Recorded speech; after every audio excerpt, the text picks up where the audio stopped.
Well, the console race just got interesting, guys. The Xbox One S was officially released today, and we now have some concrete information about the graphical performance of the console.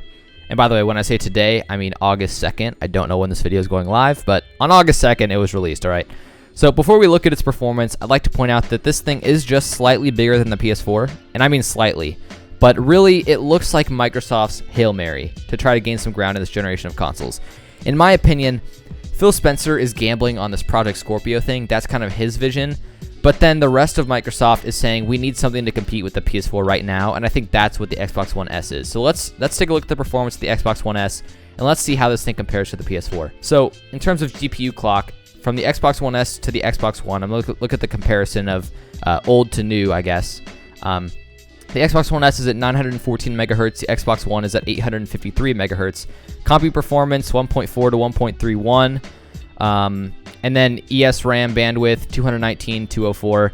So there is some performance increase here.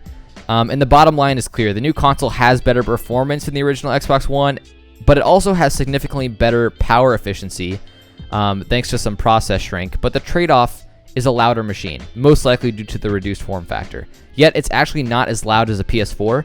I mean, you'd expect a media console to be relatively quiet so you can enjoy games and movies and such. But the Xbox One S is still a larger console than the PS4, so it houses a larger cooling assembly, which basically means that there's a larger fan spinning more slowly, which means that it makes less noise. This is all not to mention the fact that the power brick is finally packed inside the console itself. Thank you, Microsoft. There are more accessible ports, 4K video and Blu-ray. The controllers have Bluetooth. The anniversary update makes the Xbox OS way better. And yeah, at the end of the day, this is a console that Microsoft should have released in the first place. So now, as you can read in the title, let's sit down and talk about the performance compared to the PS4. The main gripe between PS4 owners and Xbox owners was that the PS4 could push more pixels.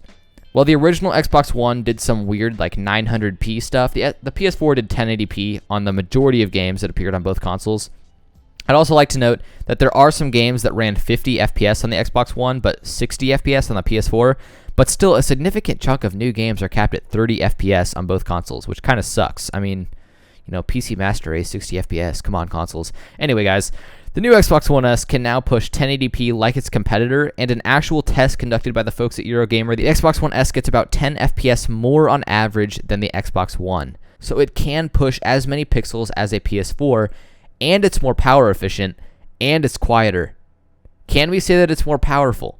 At the end of the day, it might come down to just developer support for the specific game that you're testing, but at the very least, the Xbox One is at least equivalent to the PS4 in raw performance. I'm glad Microsoft got things right, but they could have done it a little bit sooner. So, should you buy an Xbox One S or just keep your Xbox One? I'm not sure that there is a massive difference between 900p and 1080p, like enough to justify spending $400. But if you want 4K video and Blu-ray, and if you want the other new stuff on the Xbox One S, it's not a bad purchase. This thing is the console Microsoft should have released. It's just as good, if not better, than a PS4. It's just a major improvement in pretty much every way. Anyway, guys, that is a super quick rundown of the Xbox One S. I'm going to have a lot more stuff to talk about with these consoles in the future. Just wanted to get this video out there since it just released. Wanted to make sure you guys had all the latest information on this thing compared to the PS4. Anyway, if you enjoyed the video, make sure to leave a like and leave a comment as well. Let me know what you think of the new console. My name is Wumbo. I'll see you next time.